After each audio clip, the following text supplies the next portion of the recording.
There's a basic human weakness built into people which tempts them to strongly want what they can't have, and ungratefully not want what is readily available to them. The more distant or unattainable this object is, the greater the desire to attain it. This is the illusion called the grass is always greener syndrome. We can see this syndrome at work in our daily lives as we continually look at people who seem to have it better than we do. Instagram and Facebook are great platforms to create the illusion of an ideal life. The smiles, the happy loving family, a nice car and a beautiful house.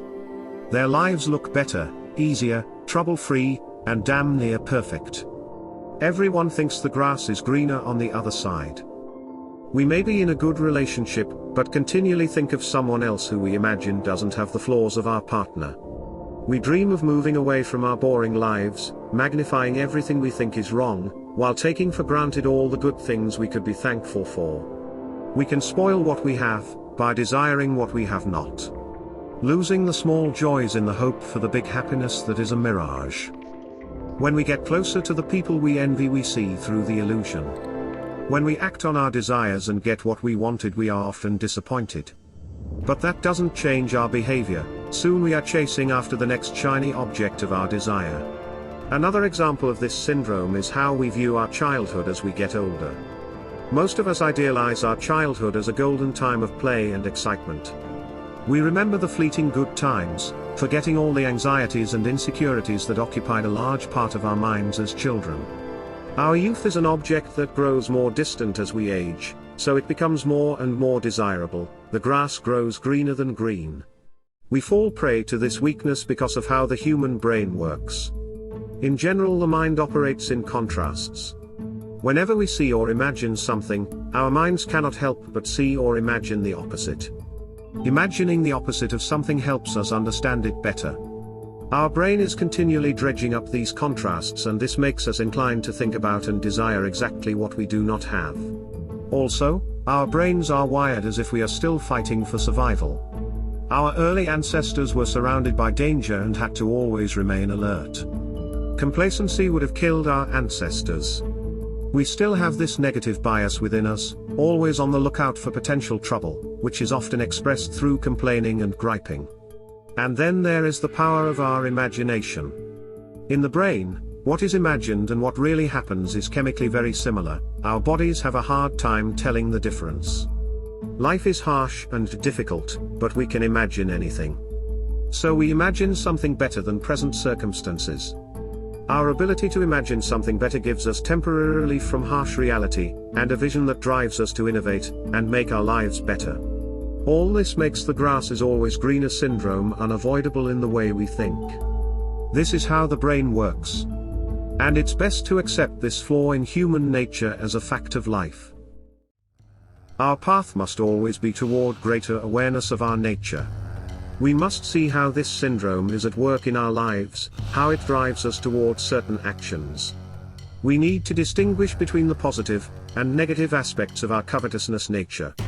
Feeling restless and discontented can motivate us in a positive way, to look for something better and not settle for what we have. But this restlessness must be under conscious control, because sometimes it is just a reflection of our boredom. Think deeply before making big changes in your career or life in general. In relationships, we can spend our entire lives looking for the perfect mate, only to end up basically alone.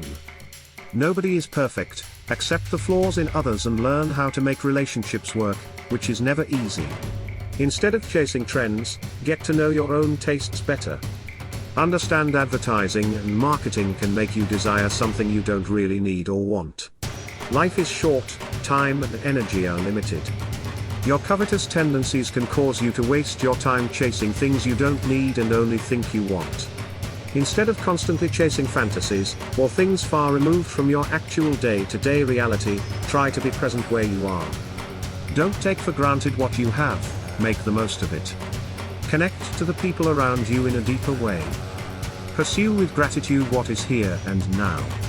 The one thing you want to covet in life is a deeper relationship to reality. We can also flip this law around and make other people's covetousness work for our benefit. The art of persuasion plays off desires and fantasy.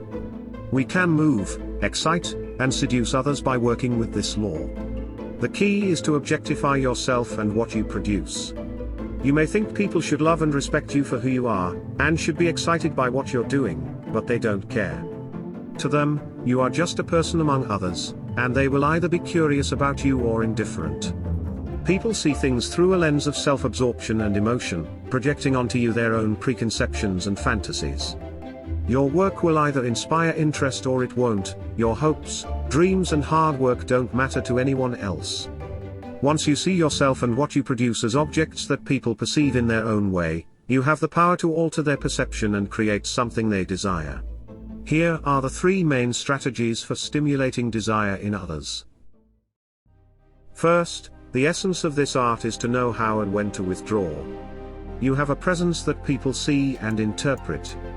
If people can figure you out too quickly, they will lose interest in you. If you want people to chase after you, your presence should have a touch of coldness to it. Act as if you could do without them. This signals to people that you consider yourself worthy of respect. Add to this touch of coldness a bit of ambiguity as to who you are. Create an air of mystery, keep your opinions, values and tastes somewhat hidden, get people wondering about you. When you feel you have stirred up some interest, you must then use physical absence. Don't come around too often, use strategic elusiveness to make people want to see more of you. The musician Michael Jackson played this game to perfection on the social level. He spread out the release of his albums, so the public was always ready and hungry for more of his music. He managed the frequency of his interviews and performances so as to never saturate the market with his presence. He strategically leaked tidbits of news to captivate the public, like his use of a hyperbaric chamber to remain youthful. He was constantly sparking rumors, but he remained elusive and would never confirm or deny any of these stories. Always ambiguous, shrouded in mystery, Michael Jackson made the public want to know more about him and possess his music. Second, you want to create rivalries of desire. Humans are social animals who learn through imitation, to want the same things other people want. Seeking what others have is the core survival strategy of the human brain. When we see people or things desired by others, it drives up their value in our mind.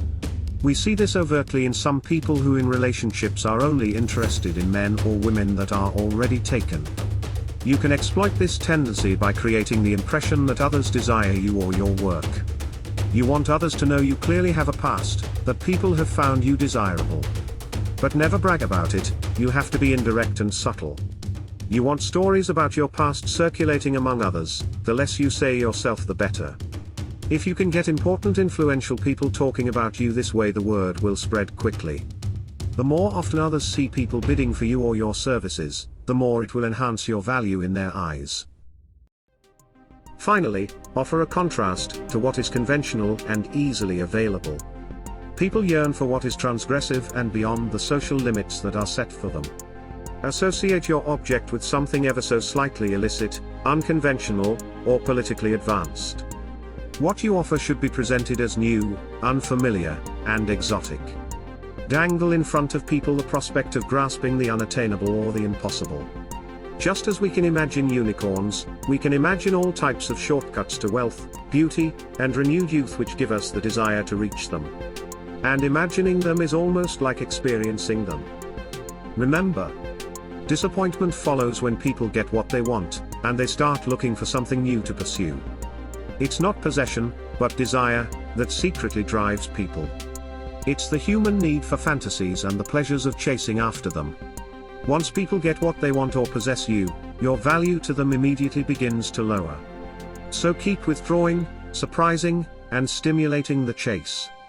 As long as you do, you have the power